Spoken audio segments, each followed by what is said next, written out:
Good morning. Thank you so much for coming. I'm going to do this without a mic, so let me know in the back if you can't hear me. I'll use my teacher voice. I should be okay. Or my voice that I use with my 3-year-old. That should be good too. I'm Elizabeth Smith. I'm the director of the Education Renewal Zone at the University of Arkansas. My office is in Fayetteville. My grant is funded by the Arkansas Department of Education to promote collaboration between the university and public schools. And so events like these make me really happy because there are people from P-12 education, from higher education, from business and industry, people from ADE, legislators, all in the same room. And so we get to share today, collaborate, and talk about the same things that concern us. The main thing, which are students, and how to help them to be successful and how to help them move forward in whatever path they want to choose. So I need to introduce a couple other people as well. Marcia Sanders, many of you probably know Marcia. She's the assistant director at the Northwest Arkansas Education Service Cooperative, longest name ever, in Farmington. So she works to support our local teachers and schools in many ways. And then Josh Rainey. Josh, good job. Josh is the director of the Razor Coach program at the university, and this is really his idea. So whatever goes wrong is his fault.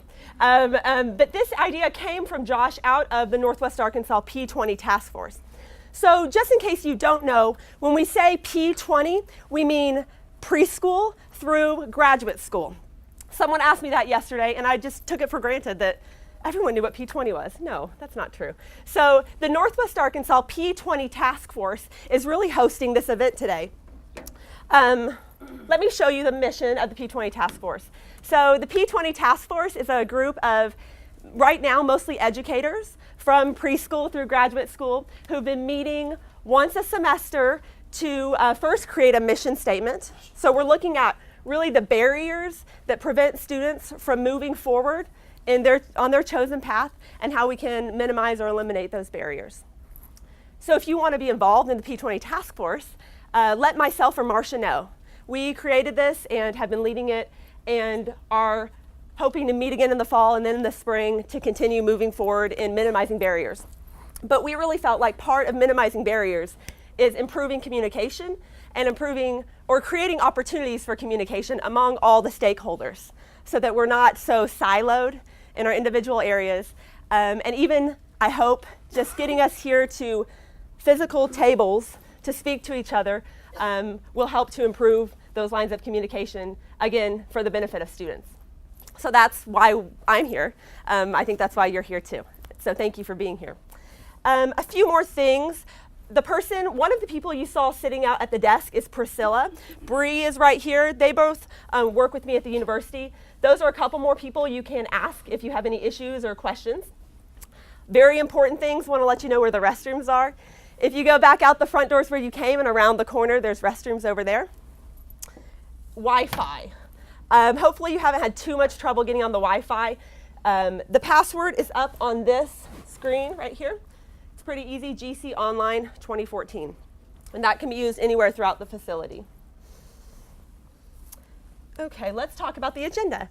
If you haven't already, in your folder, there's an agenda. It's front and back.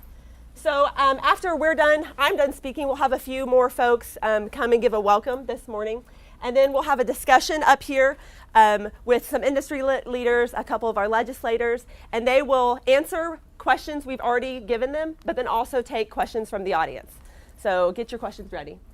We'll have session 1 and session 2, and the options are on your agenda in your folder. And all of the rooms are just right around the corner here. So they're all down this way, this end of the facility, okay? Something really important to note, each room only holds between 25 and 35 people, and we have, I'm guessing, about 90 in this room right now. So if you get to a session you wanted to go to and it's full, please find one of the other rooms, okay? Good news is, as you can see, I'm being recorded right now. All of the sessions will be recorded today and will be available later, both on my website. Probably we can get them on Marcia's website too at the co-op. So if you miss a session because it's full that you hope to attend, you'll be able to view it later. Okay? Let's see. Another thing I want to ask of you is that if you are on Twitter, if you like to tweet, which I do, I like to live tweet events I attend. Some people think it's rude that I'm on my phone texting or something. No, no, no. I'm tweeting what you say. So don't do that now. Don't start until after I'm done, right? But if you're on Twitter and you're interested in tweeting what you talk about today, what you hear about, please use the hashtag #IToTheFuture. This creates a digital kind of archive so that throughout the day, anyone can look and see what people are talking about here, even in different rooms. And then at lunchtime, we'll have a discussion, and we'll be asking you questions at your table, and we'll try to make sure there's a designated tweeter at each table, and they will answer the questions using Twitter so that we can easily catalog them digitally. If what I made sense, if what I said made no sense to you, that's okay. Today would be a good day to start tweeting if you wanted, and we can help you with that. Or there'll be somebody at your table who does already, okay? So use hashtag #IToTheFuture if you would like. You also, one last housekeeping thing, have on your name tag a number. That number doesn't matter yet, but it will matter later. At lunchtime, you will actually go down this hallway, kind of snake around. You'll get your lunch. We'll sneak you out a back door and into this room, kind of a back way to maximize traffic flow. And then you will look for the table number on your name tag. Priscilla, who works in my office, has designed the tables, has assigned you to tables to make diverse groups at tables to promote discussion across organizations, okay? So don't be a rebel and sit at a different table by your friends, right? It's not kindergarten. Please sit at your table so that we can get some good discussion going based on the questions that we'll have at the table, but then also whatever you want to talk about, okay? I was wrong, there's another last thing. On your table, there's a sheet of paper that looks like this. This is going to have, this is the link or the QR code for the evaluation for today.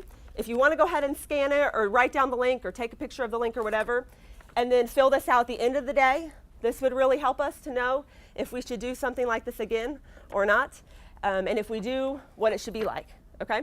So these will be on your table throughout the day whenever you're ready to take advantage of it, okay?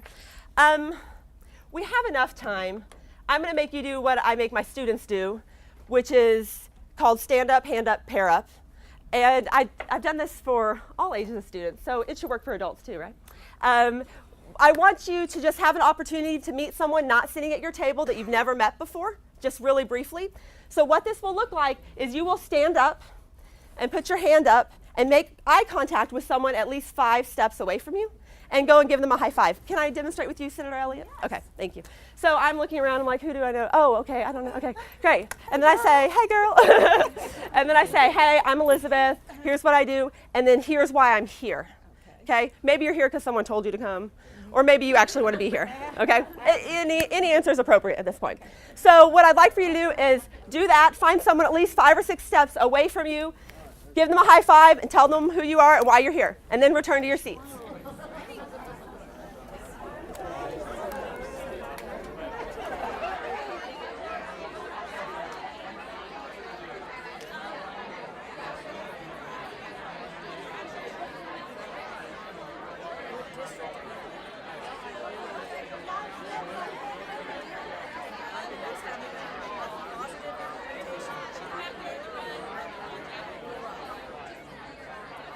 If you have a seat open next to you, would you raise your hand? We have about 10 people sitting out in the hallway.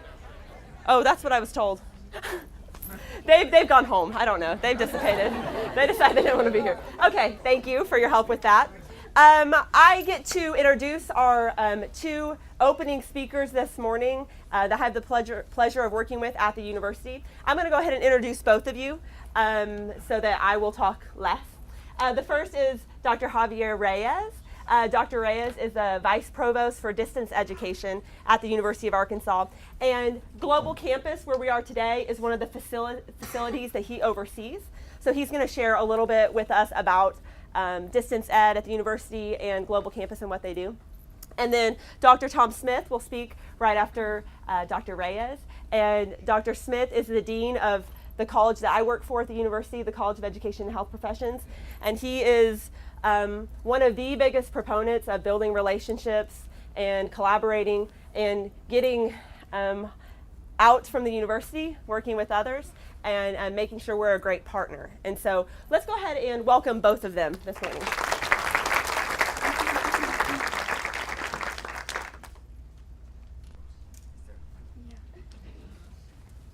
Thank you very much, and I'll be brief. I don't think I was invited as a speaker. I was just invited to welcome you. But I do wanted to take advantage of first welcome you on behalf of the university, on behalf of the Global Campus. We're excited to see a room like this one, full of people that are in the same conversations we're trying to be in.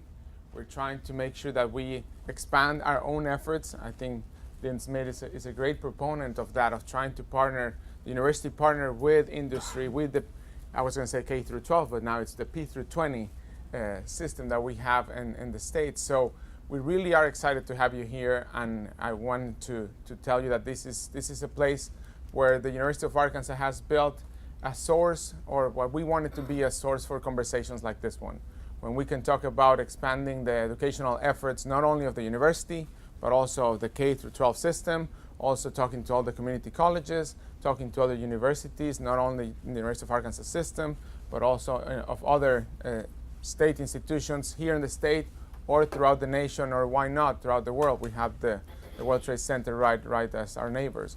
So we wanted to welcome you. We have done some changes in the Global Campus, especially in Rogers. We have now, what we have is here is a training facility. What we want it to be is a place where you can come, have events like this ones, and be able to share knowledge with your constituencies. We also want to be a place where you can come in and look for resources when you're looking for training programs, when you're looking to develop training programs, where you're looking for people who can help you with those training programs. And we are trying to make sure that we focus on continuing education, we focus on professional development, we focus on computer training, we focus on partnership with industry, with corporations, with for-profit, non-profit organizations, that if you want to develop a program for training, for professional development, for workforce development, we want to be a partner with you. We want to use these facilities, we want to use the resources of the University of Arkansas, from its faculty or staff, or the people that work in executive education, in professional development, for the benefit of the educational efforts of the region and the state. And as you can see in this facility, now we are looking at places where you can have this facility, where you can deliver these programs. You can work with experts for professional development, and you can work with experts for computer training.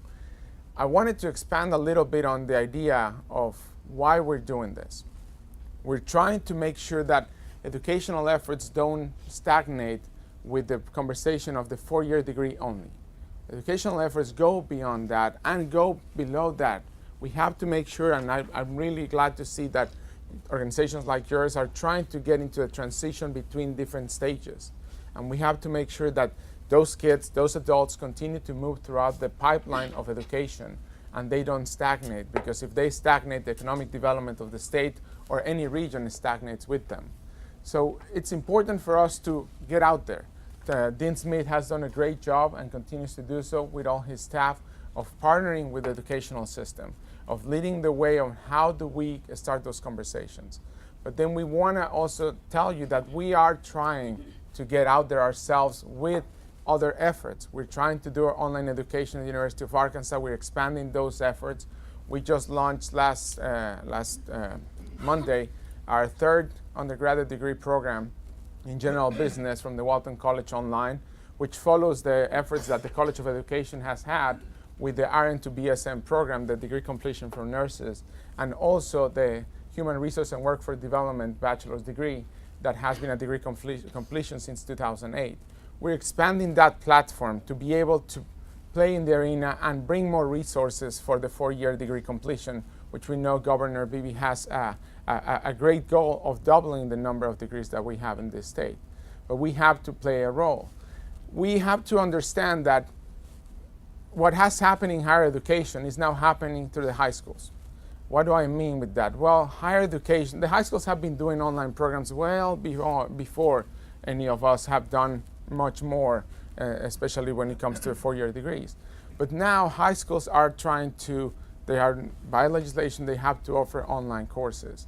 Well, we saw what the online expansion did for higher ed, and we've seen efforts, including ours, to expand those type of courses that can be offered online. There's always the vendor community that would like to come in and offer those courses. The Global Campus, with this facility, also offer instructional design services, as well as academic technologists and media specialists. And the team that is recording today's event is actually part of the Global Campus team. And we would like to partner even with the K-12 system to develop those online courses that the high school need to develop. And why not have the great schools in Northwest Arkansas and the rest of the state develop online courses that they can be shared among them. We're trying to do that with community colleges. We're partnering with them. We're taking some courses that they cannot take or offer themselves, not because it's not about having the faculty to do so. They have the faculty, but they may not have the students or the critical mass of students that justify offering a circuits course for the degree completion or for the STEM prep program towards getting into an engineering program. But if we use online very, very strategically, we can achieve that critical mass virtually by partnering with different community colleges, letting them offer these courses, providing these courses from the University of Arkansas or other institutions, and letting those students who are in the community colleges take the courses there, pay the tuition in the community college, but be able to transition into a 4-year degree seamlessly. Well, you can expand that. Right now with the University of Arkansas, with the Engineering College, we're offering the STEM prep program. In all community colleges, we're already offering 8, right now it's 4, we're developing 4 more. It's going to be 8 courses online that are needed for the transition from the community colleges to engineering degrees, as we try to make a push for STEM in degree completions. Well, as I said, we can take that further. We can talk to high schools that don't have AP courses, not because they don't have, they have the teachers that will do this, but they don't have the necessary critical mass of students that will take them. Again, we can take those courses online strategically and achieve critical mass through this online media. If we do this and we partner and work all together, we can fit different pieces of the puzzle at every educational level. We can take it from high school, well, from K through 12, we can take it to associate degrees, we can take it to 4-year degrees, we can take it to master's, doctorate degrees, and we can then continue with continuing education with certificates that are making sure that our workforce remains up to date and up to the challenge of what's happening with the economy, not just in our region, but worldwide. I'm an economist by training. I'm an international economist by training, and I can see that yes, the foundation for economic development is education, period. But we have to look at education and the challenge that it now poses to us, that it has been the same challenge for many years. But now we have the technology, we have the will, we have the resources to really fit those pieces together, to finally knit that net in a way that catches everyone.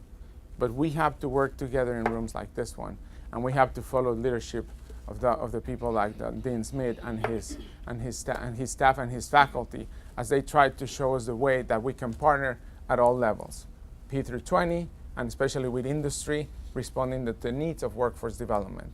Everybody has a role to play. The chambers, the for-profits, the not-profits, the K through 12, superintendents, everybody has a role to play. This is a place where we would like to have you come and talk to us, and we will work with you. Find resources to make sure that we find those missing pieces of the puzzle, and we can find the right fit for the benefit of all the educational system in the state, as we try to make a push to make a better fit of the state with that industry changes that we're seeing across the economy worldwide. So with that said, I want to welcome you, and hopefully you find it a place that it's inviting, and I would like to welcome Dean Smith, and thank you for being here. This is your place, and I'm sure that you'll be having a great deal of conversations. I apologize I won't be able to stay. I need it back in Fayetteville, but I'll be here for a few minutes to if you have any questions. So thank you very much, and welcome.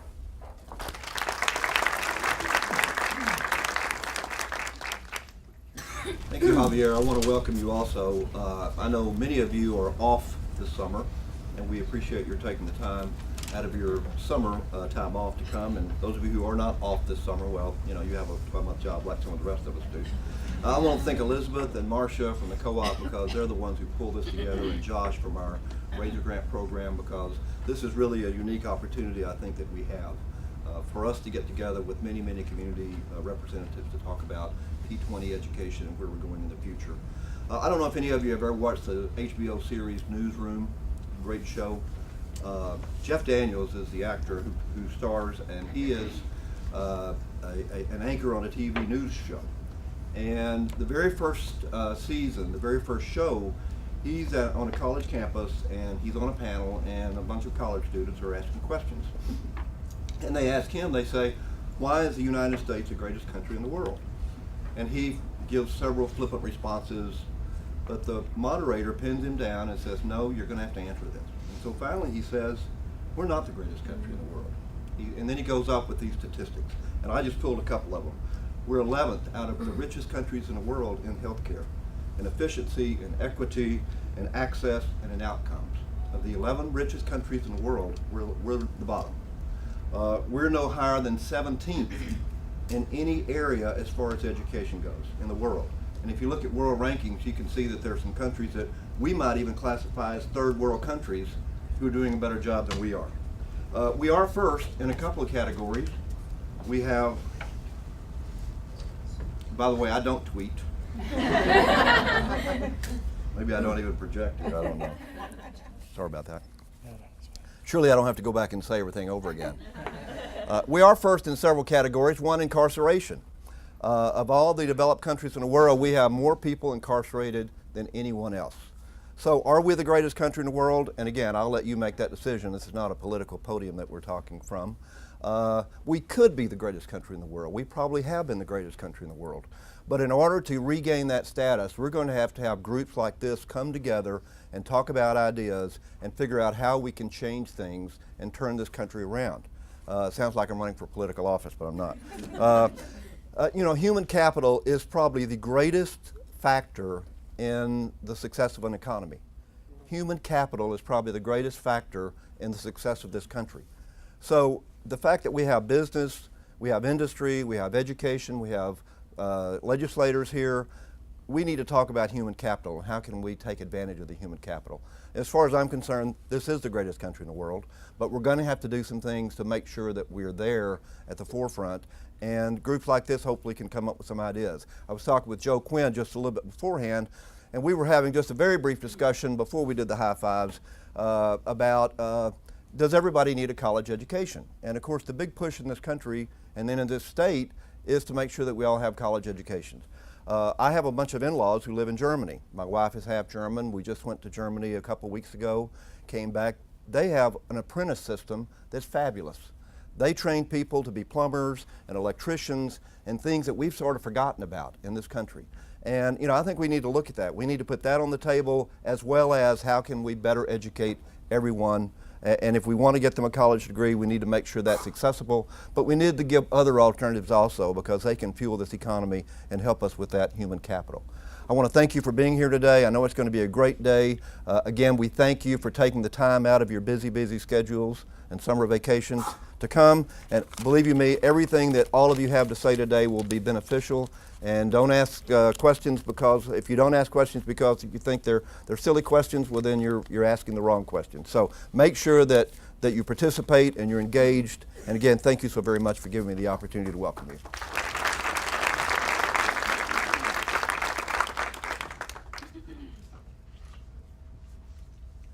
Good morning. We are fortunate today to have a very distinguished panel to answer some questions dealing with this idea of moving from a K-12 environment to some sort of post-secondary, whether it be university or other post-secondary schooling. And we're going to invite them to come and let me introduce them to you as they do. And I was kind of scanning the room before I started to make the transition easier. So Chung Tan is with the Fayetteville Chamber of Commerce. We have two folks today who are from chambers, and each of these have specialty areas of economic development. So we appreciate, if you want to just have a seat there, would be great.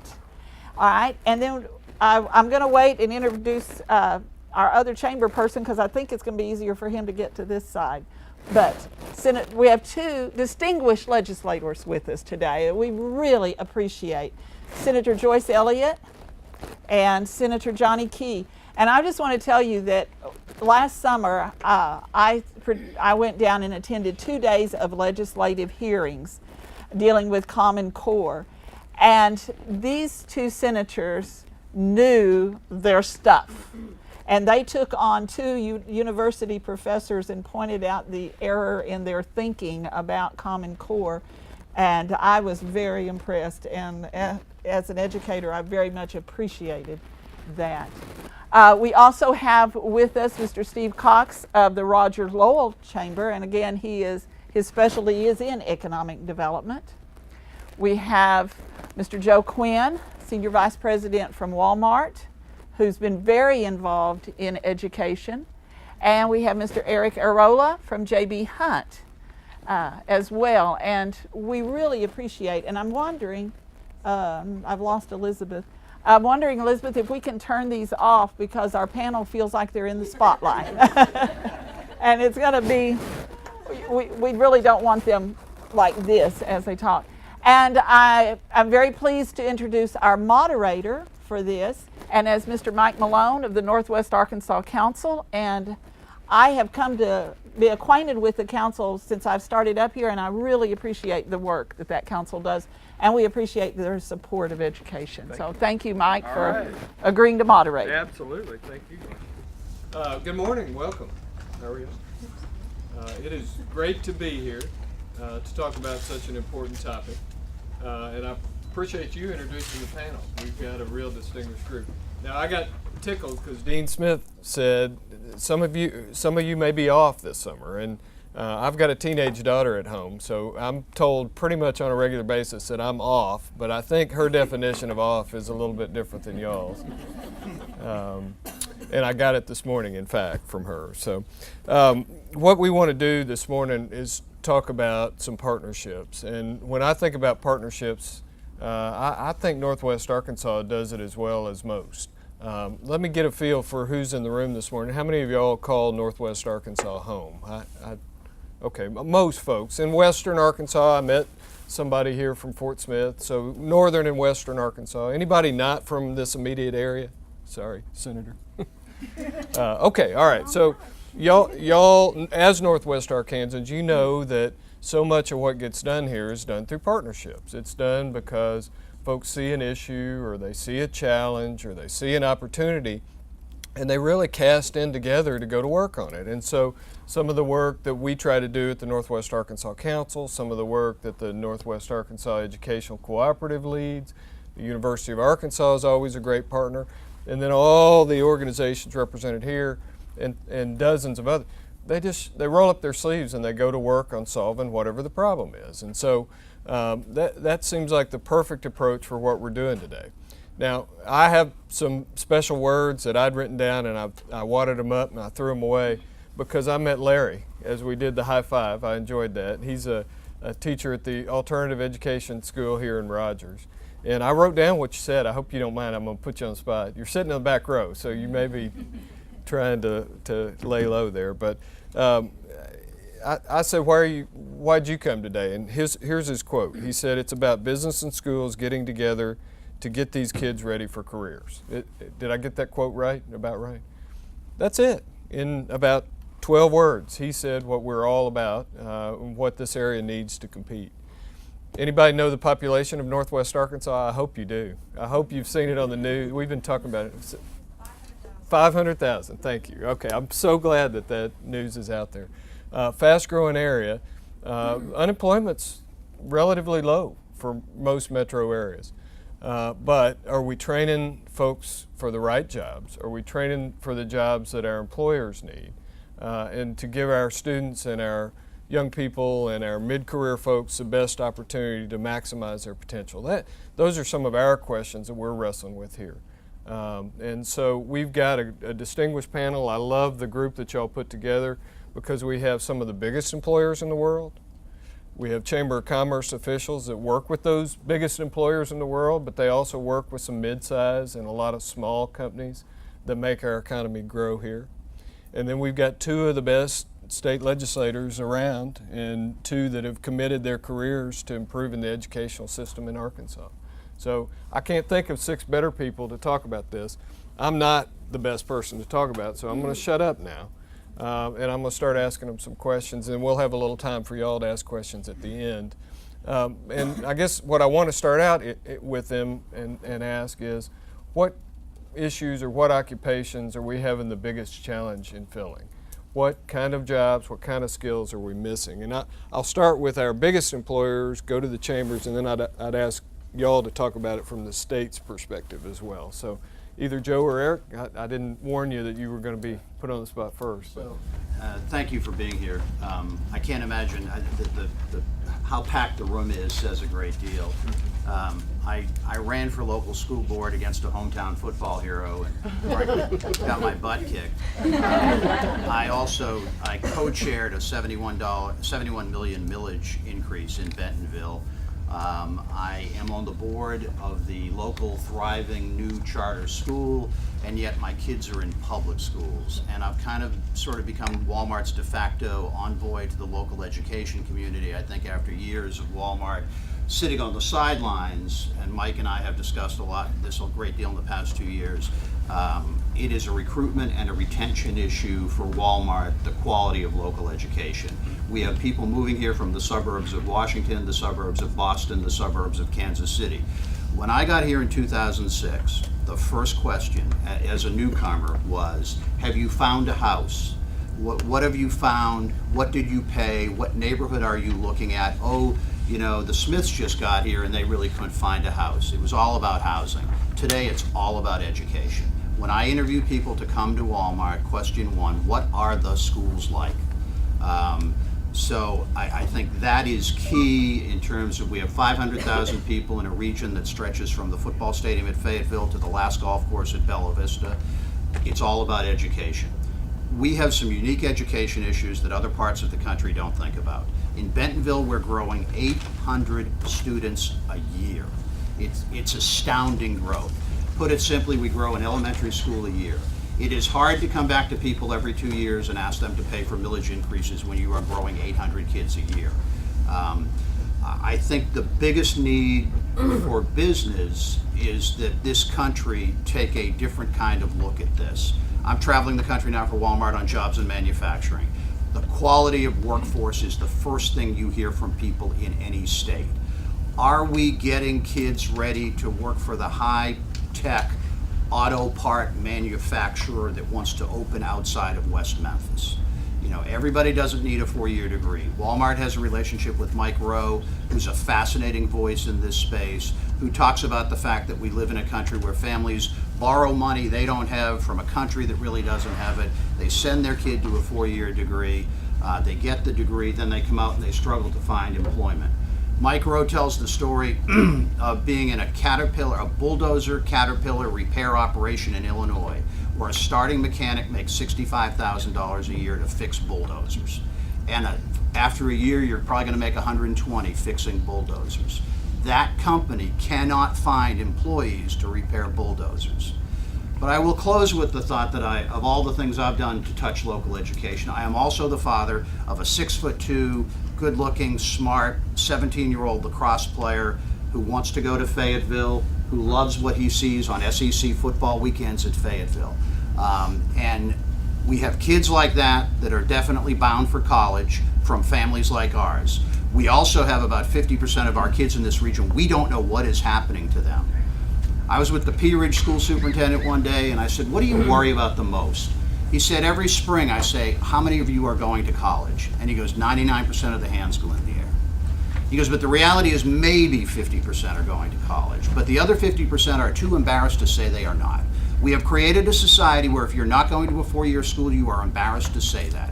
We owe it, families like mine, who have the resources to send my kid to Baylor or Fayetteville, we owe it to figure out what's going on with those other 50%. And we owe it in a thriving region like this with so many resources to sort of figure that out and talk about how we better prepare our workforce, not just in terms of an education, but in terms of the ability to go to work for that high-tech auto parts company. So those are sort of my opening thoughts, and again, thank you for being here. Thank you, Joe. Eric?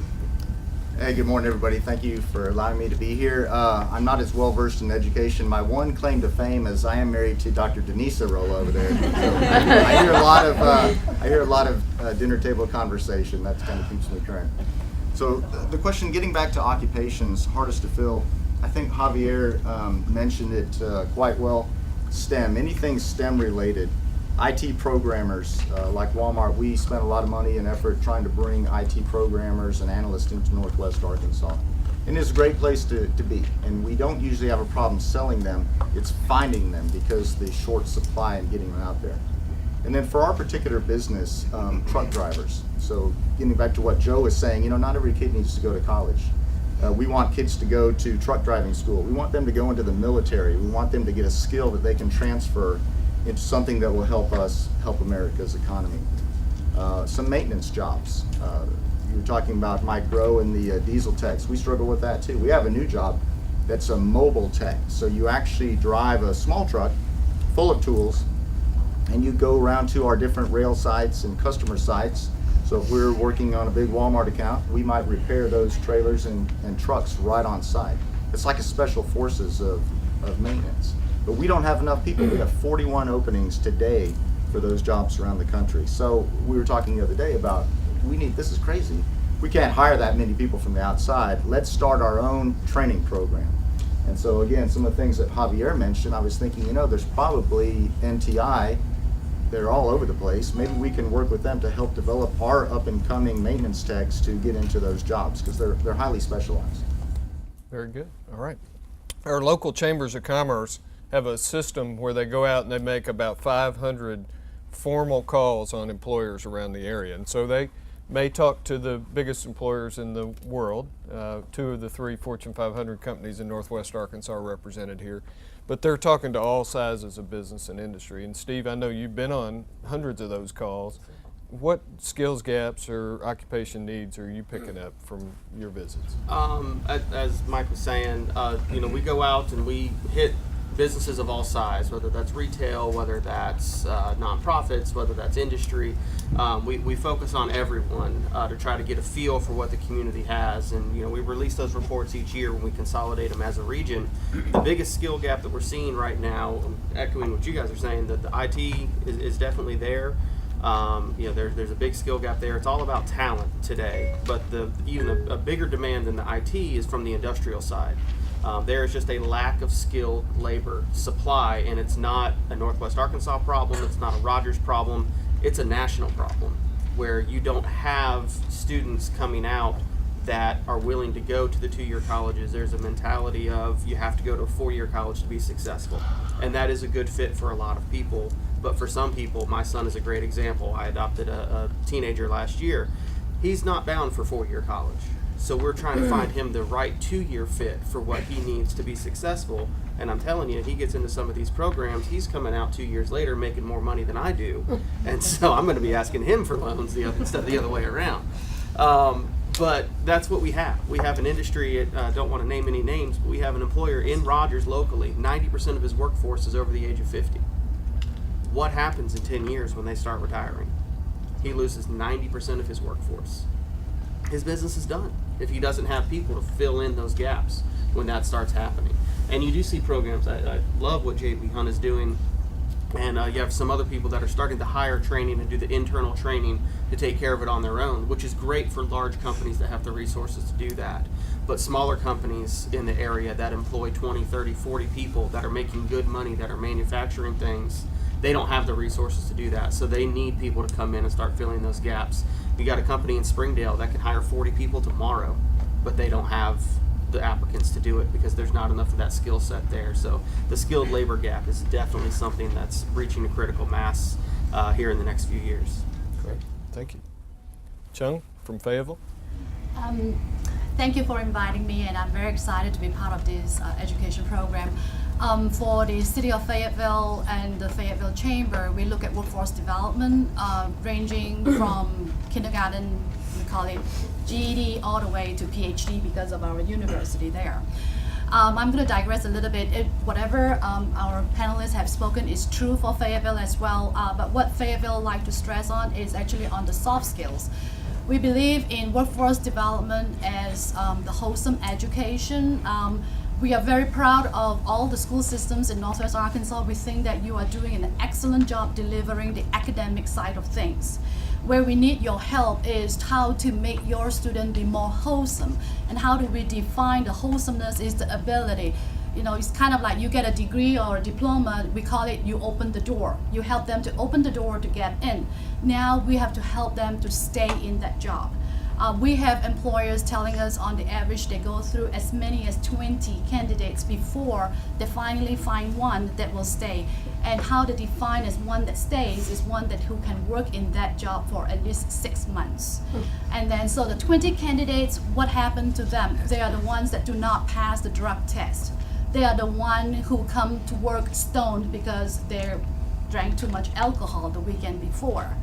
They are the one who lost their driving license because they drink and drive or text and drive, and then they got the license taken away. So it's about the decision making. It's about the opportunity. So as a teacher, we look at you all as our partners, not only in providing and delivering the academic side of things, but also how do you educate your child to be career ready, to be able to go out there. And the second thing we do is also the alignment of supply and demand. We believe that there are a lot of jobs available in Northwest Arkansas, as spoken by Mike. The unemployment rate is low. It's actually now an advantage and disadvantage for us in our business attraction because the low unemployment rate indicates that we have a lot of jobs and we have qualified people. The disadvantage is that the low unemployment rate means that the workforce pool. We need a large pool in order to make the selection, So that is the challenge that we work with our employers. Our employers always tell us that they can only expand to the extent that they can find good workforce, good quality workforce. And that means people who can show up and people who have the skill sets. And we are very excited about this collaboration that is happening today because I'm hoping that through this conversation we can better align the supply and demand on what are the jobs that are available here. And to answer the questions is that what are the occupations that are right now hardest to fill in Fayetteville or in Northwest Arkansas? It is those employees with 3 to 5 years of experience. University of Arkansas and the high school system, you are doing an excellent job providing the entry-level type of occupations. That means we're taking your students, we're taking your graduates, and the employers train them on the job training or provide them work-related training, all right? But for those who are 3 to 5 years, we have that biggest gap across all sectors, all the way from the line being a team leader, all the way to middle management, all the way to the C-suites. Almost for all the C-suites, it is recruited from national and international way in order to fill those kind of positions. So for us, it's like, we want to keep our kids here. We have our taxpayers invested in the school and in the university. We do not want to provide training for Texas or Louisiana. So we need to work together and yes, because when they cannot find a job here, they will go to Texas and Louisiana, all right? And so this is the part where I would invite the next time maybe to include more employers into the conversation. We believe in private and public partnership to make it happen, and including the parents as well, because we need a paradigm shift. We need a paradigm shift moving that involves the teachers, the counselors, the superintendents, our legislators, our leaders in admitting that in the 21st century, actually, about 50% of the jobs require a degree, and the other 50% requires a GED or diploma plus. We call it a diploma plus. That means you have to go for certification. A high school diploma is nowadays not adequate to get you a job through the door, even if it is entry level. And so this is the area that we need for you all to work more with the community colleges and the university. And online delivery system could be one system that could hinder one of your barriers, because I was just at West Fork yesterday. They would like to send their students to NTI, but it is the distance that stops them, and the resources. We are very limited in 3 resources: time, money, and labor. So how do we best effectively solve this problem? All right. Thank you, Chuck. These are some great answers. Sorry to make you all go last. I apologize for that. But from a statewide perspective, or from other districts that y'all represent, who wants to go first? Senator Elliott? I knew I would go first. All right. I want to appreciate whoever turned the light off, because I can tell you I'm sitting here with talking in my ear, and I keep trying to turn off. And it's my mother saying, "You didn't brush your hair this morning." You didn't. Which is absolutely true. I forgot my hairbrush. If it weren't for her, I wouldn't feel the need to confess. But everything that's been said that is absolutely true. And I served as one of Arkansas's 5 people on something called the Southern Region Education Board, or we call it SREB. And all of the research that we're doing, we are really looking into these kind of things like the middle skills gap, except I keep telling them we need to start calling it critical skills, because somebody wants to be known as middle. You know, even middle school kids that can't wait to get to high school, although I love middle school, don't get upset with me. But we've been looking at that for some time now, and the reports back up everything that's been said. So rather than repeat all that, I kind of want to think about this in a little bit of a different way, because this is about eye on the future, and so many times I think we get into a crunch, and we know what we need right now. The way we look at the future becomes very limited, and it's this syndrome I think we tend to have in our country that was mentioned earlier. We are great, but we could be greater if we would start thinking about more than one thing at a time. Like, we will realize, for example, oh, we have a reading problem, so we stop doing everything else and concentrate on that. And a lot of what's happening with the economy, I'm among my peeps, so I know y'all know what I'm talking about. A lot of what happens now is we know we have a STEM issue. So everything is STEM. And we're going to look around in a few years, we're going to have that solved, and then we'll go, okay, we've neglected this, and this. So I really would like us not to become so focused, and while we criticize other people for being siloed, we're siloed in our thinking, especially about the future. So when we talk about not everybody needing to have a 4-year degree, I totally agree with that, but I want to tell you how that falls differently on some ears. It falls differently on my ears because of my experiences, perhaps. That is very, very true. But looking to the future and making sure we have a diverse workforce to fill what we need to have filled, we need to be very careful about that conversation. Because the way it falls on some kids' ears, the ones who don't come from a college-going background, is that you're talking for me to make me feel better about it, not make me feel bad for not having a 4-year degree. But if we're not real careful with our language, we're going to have a stratified workforce in the future that is not going to be as diverse as our country or Northwest Arkansas or any place else. So I think that's key for us to talk about. You talk about soft skills. We need some soft skills in our thinking about what's going to happen ahead of us. And so if we can do that and recognize that when we talk about college, we never justify college in terms of you're going to make this much money. In fact, it's going the other way around. We keep saying it the other way. I think it's not a good idea for us to justify to kids when it comes to thinking about our workforce, because we want whole people, not somebody just to do this thing in front of us right now. I don't think it's a good idea to justify these very great jobs in terms of the money they're going to make. I think they're justified because they're great jobs and you're a great individual, and it's a job that is worthy beyond just the dollars itself. Because nobody ever says go into teaching because of the money you're going to make. But we think it's a great profession, do we not? Now, why do we think that? I think it's important for our workforce to be prepared to do whatever it is they need today, but get the skills, which is why one of the things that makes me so high on Common Core, and maybe nobody in this room will throw things at us, Johnny, but it's about getting the skills to, wherever we are now is a platform. And that's the way I think we need to think about the way we are training people. It's a platform because 2 or 3 years from now, this is not going to be the big issue. And when we concentrate too much on one thing, when we move on to the next, those people we've concentrated on to learn one thing are not prepared to go to the next.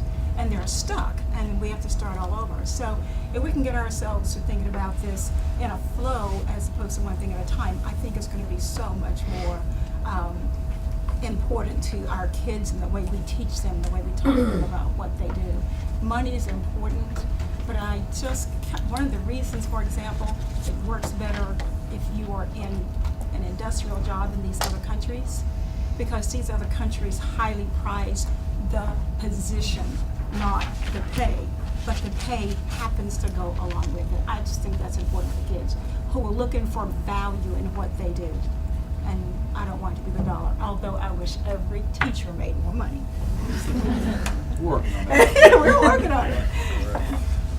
Well, every time I sit in one of these settings with Joyce, I always learn something. And what I just learned today, it just occurred to me that many of the problems that we have are because men are dictating the policy. Because as a man, my wife tells me all the time, can't you do more than one thing at a time? Which is, the answer is no. My mind just kind of thinks one thing at a time. My district, which is in north central Arkansas, when I got elected to the House, I got kind of thrown in with northwest Arkansas. Many reasons why. One, I was a Republican in a time where there weren't very many Republicans, and all the Republicans were from northwest Arkansas. So I was lumped in with northwest Arkansas. I wanted to ask folks, do you ever look at a map of Arkansas? Do you know where Mountain Home is? It's not in northwest Arkansas.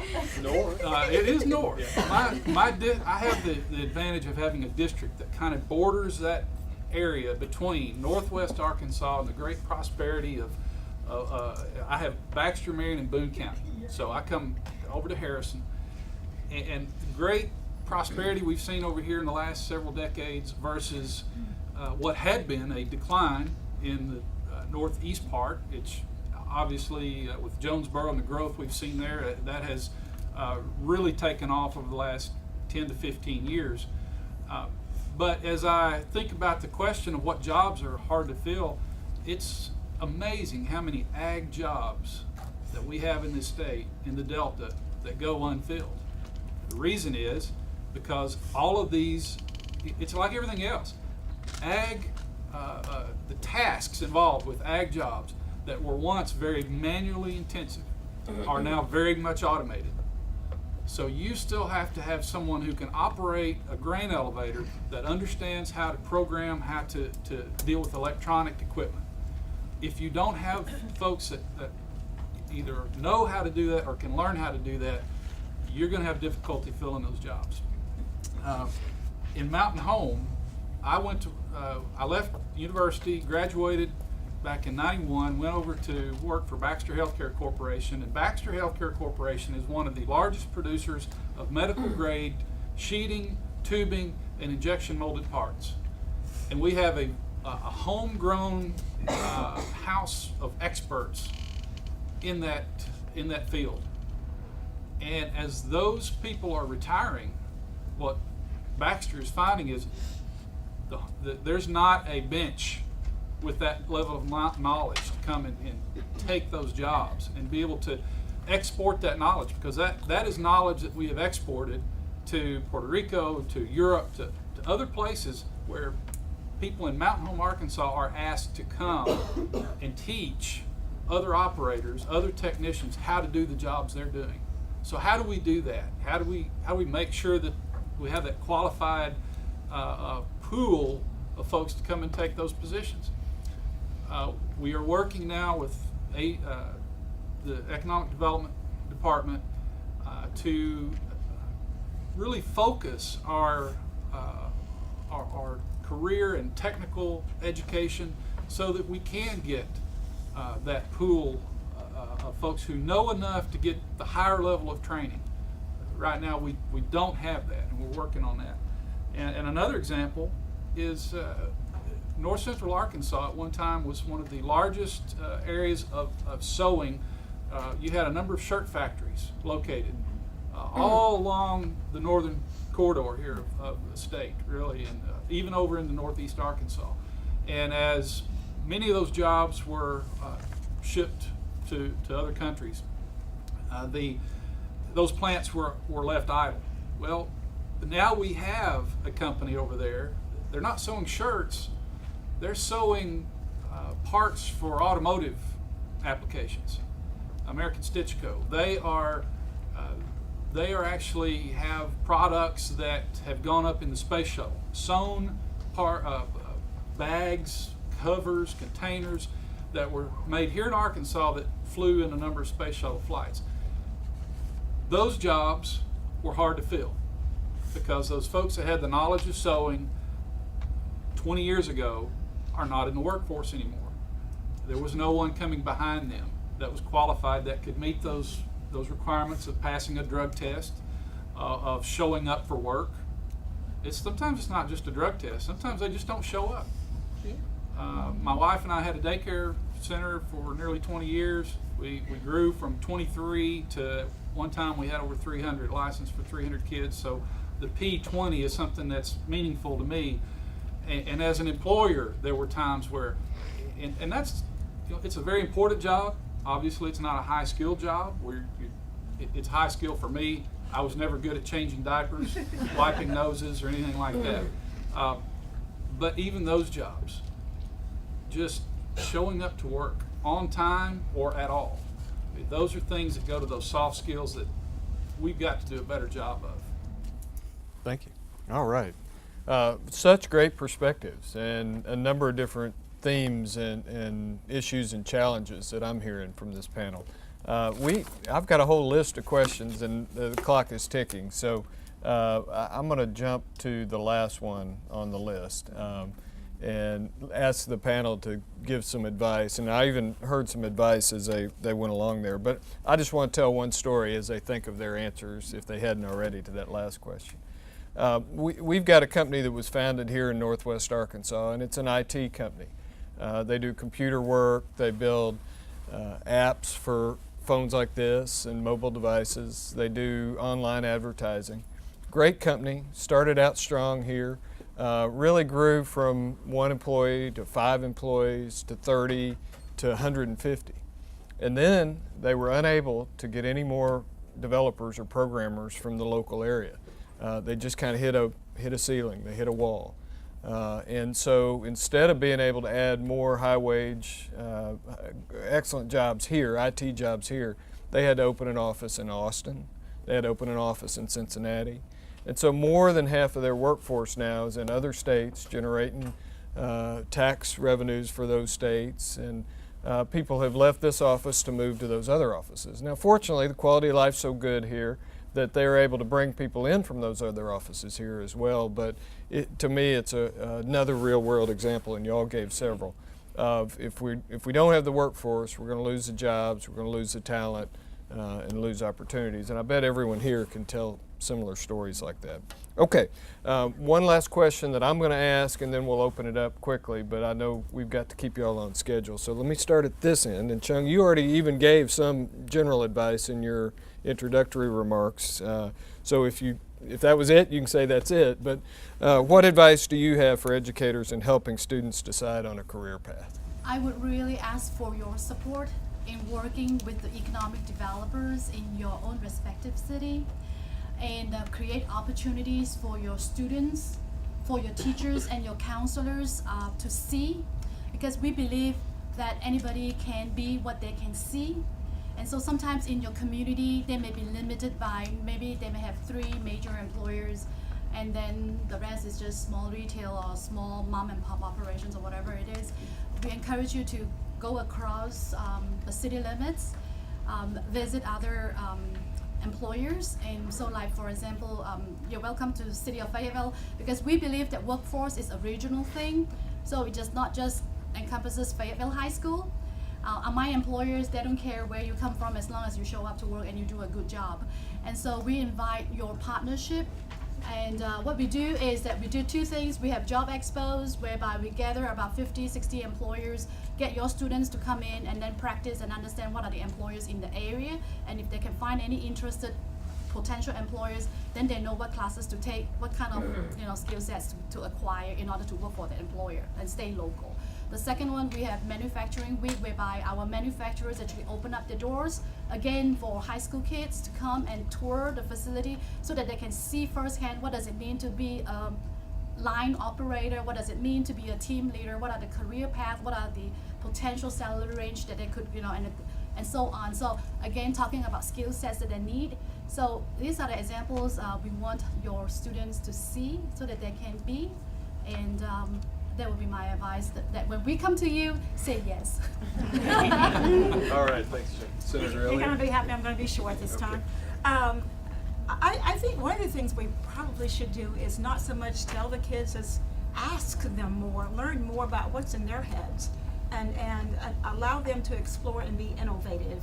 Because many times we try to just show them, that's great, without pulling things out of them. So one of the things I always did, I think would be very good, to do even now, I would have these wonderful bright kids sitting in front of me, and I didn't know what they were thinking, what their possibilities were I could help them with. So I would, at the beginning of school, that first day or two, you're always struggling to make sure you can keep things going and things in line. I always did an interview of my students, every one of them. Now you can do it online, which would be even greater. You could do it even before they get there if possible. But a whole list of questions that were designed to elicit what's in their heads. What are some possibilities of things that they could do with their lives that they haven't thought about, but I could see a connection? In addition to letting them know about careers that are available, I think it's really great to make sure they're exposed to things, because many kids can be so much more than what they ever thought they could be, or they might have a skill, because the way we have schools set up now, we are concentrating on language and English language arts and math. And there's just so much more to a child than that will lead to a great career and that could enhance our economy. But if we don't ask them, we probably won't know that it's there. Great. Senator King. It's a real simplistic response, but it's one that I think is appropriate. It's, as teachers, keep doing what you do. Teachers are cited time and time again as someone who inspired a successful person in whatever field they are. So, most times you can think of maybe one person in your life who really inspired you to do something. Think about what our country would look like if they had 2 or 3 or 4 teachers who inspired them to do something. And the second thing would be to ask this question, because a few months ago, Congressman Womack came to Flippin, and that's another advantage I have. Part of my district is in the 1st congressional district, part of my district is in the 3rd, so I get 2 congressmen that I get to interact with. So Congressman Womack came to Flippin. He toured the Flippin High School, and in a group of about 16 students, 10th, 11th, and 12th graders, he would ask each of them, what is it that you want to do?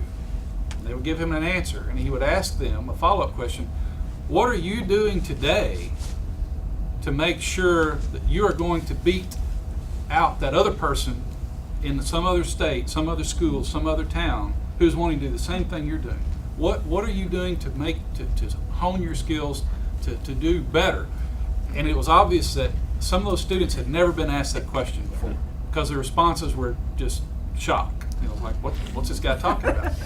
So those are questions we need to ask our kids, we need to ask our students, is what are you doing today to prepare yourself to do what you want to do? That's great. Really good advice. The bar set high, so we're going to come over here. But what advice do y'all have for getting students ready?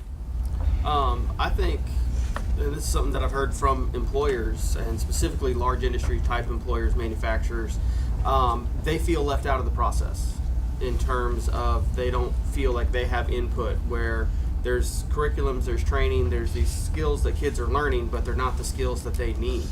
And so, you have young men and women coming out of programs that are getting hired because they're supposed to have the right skill set, and then they're having to go back and retrain them to do a lot. And there's a skill gap between what's actually needed and what's being taught. And so I know there are some steps being taken to try to address that, but that's input that I've gotten from multiple employers throughout the city of Rogers on the industrial side for that. And then it applies for the IT side too. What do the employers really need Are we teaching and doing the things that are going to make them employable, not just something that, there's no one size fits all.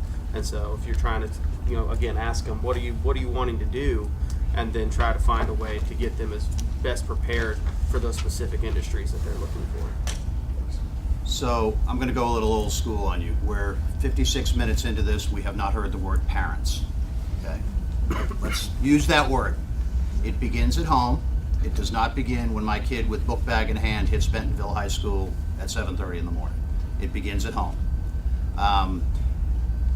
I think if you have young people in front of you, you got to remind them life is hard. As my mother used to say, it's supposed to be hard.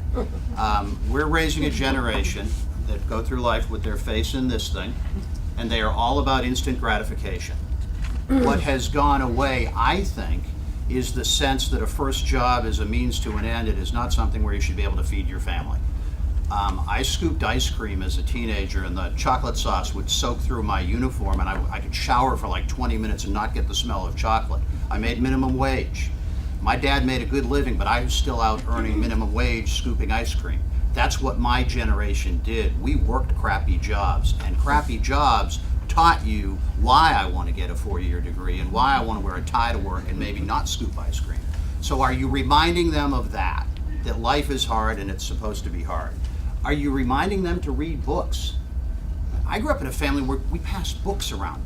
Reading is dying, which I find so incredibly sad to even have to sit here and say that in front of educators. But books being passed around the family, and we forget the Kindle discussion for a second, but are they reading? Do they know how to write? And I don't mean Shakespeare. Can they write a clean one-pager? If you say I need a policy memo on why Walmart should do this, and I need that by Friday, we have people we're paying pretty good money who I have to rewrite it, or it bothers me, that it has to be rewritten. Why are we turning kids out of high schools and then Fayetteville has to spend a bunch of my taxpayer money doing remediation to get the number one in his class at Carlisle so he can just do okay at Fayetteville? Are you talking about that with these kids? Are they ready for the next step? And soft skills. I teach, my teenagers I teach all the time.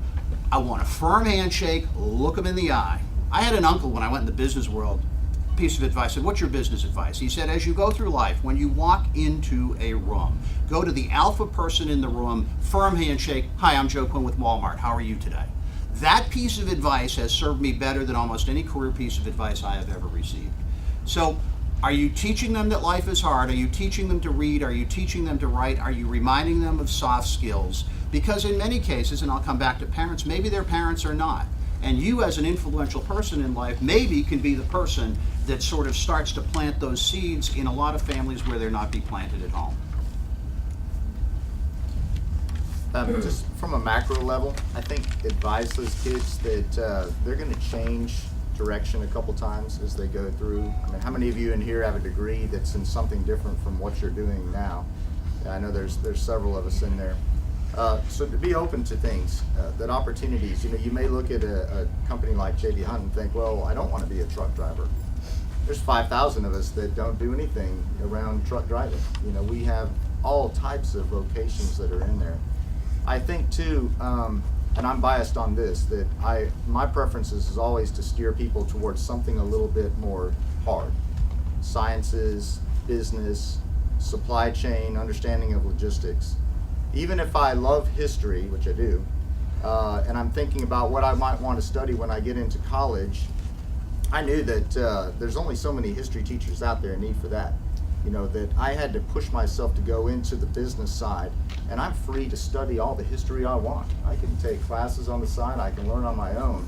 And not saying if there's any history teachers out there, but think about some of those hard skills that are transferable that you can do. Not everybody has to have a major and a minor, not everybody has to go to 2 different VOTECs to get an understanding, but look at what's out there in industry. One of the questions we didn't get to earlier that I'll just touch on here is kind of like, what are the industries you're seeing, or what are the changes in the industry? Over the last 10 years, you cannot believe the explosion of analysts that we've had at J.B. Hunt. Engineers, logistics engineers, 100 of them out there, and you think, wow, logistics engineers, but that's what we do. and analysts. We lose analysts all the time to the vendor world. There's so many needs for that out here. And so just thinking about in terms of, yeah, I may love history, but if I can apply my knowledge of math and science and analytics to those things, I can be so much more flexible to what the choices are for me. All right, that's great. We're right at the end of our time. Do you want us to take a question or two, or Does anybody have a burning question that they would really like to have answered while we have this panel? surely this isn't a shy group? So. I think we had Oh, one. good. Did you have your? Oh, no. Oh, I'm sorry. Wow. Okay. It's kind of like one of those big auctions, you know. You gotta be careful. Well, I have a burning thing I want to say. Great. All right. That would surprise you as a former politician, I know, but I did teach English and speech too, so. But we had a question that we all talked too long, didn't get to it, but about what are the things, that are kind of keeping the workers out of the pipeline. And since I'm here in Northwest Arkansas, I feel compelled to say the DREAM Act.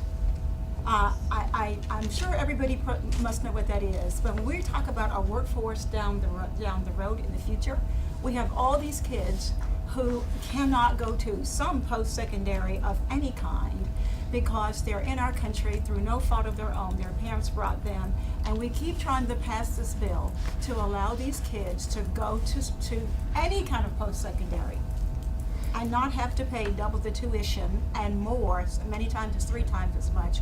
That's a huge problem for our workforce. Immigration in general is a huge problem. But the DREAM Act, the Arkansas DREAM Act, is the one thing we do have control over.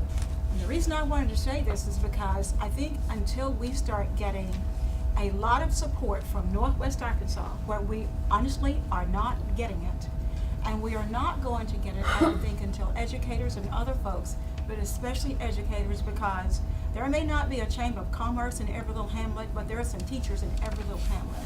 Educators, you have just got to raise your voice about this really important issue for these kids, for our economy, and for the future. It does not make sense. It just doesn't make any kind of economic sense that we have not passed this law, and we desperately need your help to get this done. As Johnny reminded me the other day, they've done it in Florida, y'all. It's people like Florida, Utah, Oklahoma, Nebraska. Do you see this pattern? I'm not saying New York, California, blah, blah, Texas, New Mexico. So I know we are as good as these people are. Absolutely. So, That's a good point. Just saying. Really good point. Add to that point, as a parent of a middle school student, well, high school now, I'm sorry, junior high, I'm gonna be in trouble. Going into high school now, I have been in Springdale, where we have a lot of the minority population. I have been, and then as an economist, I have been watching what happens in the schools, and as they hit middle school and junior high, they're figuring out they don't have an option. There is no benefit for them staying in school and working hard. So you start seeing the schools stratifying, and you have the college-bound AP coming out of that, and then you have the others who don't want to be there. They're not working hard because there's no incentive, no benefit. So I agree with you 100%. If we want them engaged, it's going to help all of our students in school, let alone the economy of Arkansas. After my heart. Great point. Oh, yes, ma'am. Back to kind of what you're talking about the parents too, because I work in elementary school. I teach first grade, so and my classroom theme is actually University of Arkansas, and we talk about college all the time. It's what we're constantly focusing on is like getting ourselves ready for that and being prepared for it. If we should choose to go to college, you need to be ready to go to it. But something that I see as a huge problem is the parent involvement. You know, when we have kids who are in first grade who have missed 37 days of first grade, that's not that child's fault, but because of that, they don't know how to read on grade level. Because if you're not there, you're not going to learn it. So what I would like to see come out of like conversations like today and conversations in the future is how can we pull those parents in? Because especially, I work in 82% poverty, especially those families. How can I inspire them to want their child to go to school so that they can further education and have a better life for themselves? Because my kids live in a 3-bedroom duplex with 13 people in it. Like, that is their reality. So I would like for some ideas to come out, some support for parent involvement as well, because that's such a huge problem. I see a lot of heads nodding as you said that. So. Well, and my mom, as we met during the high five segment, and I told you that my mom was a teacher in Springdale, right at the time where the ramp up of immigration started coming into this area, and she would actually go to those homes. And I know a lot of teachers do that still today, because that was the only way you were going to get FaceTime with those parents. And your student many times had to serve as interpreter. But it's just those types of one-on-one, that's hard to make it's hard to put that into a program. You know, it's just something that some teachers are going to do, and certainly not a state policy. You know, we can't make that happen, but that's where leadership, I think, in the school districts have to recognize what's going on and make provisions and assist their teachers and educational staff in making those connections happen. I suspect we could go on all day, but the whole day is about having these discussions and building a plan. Marcia, you tell us what you want to do. I first want to express our appreciation. We have a very distinguished panel with very busy schedules, and we so appreciate. And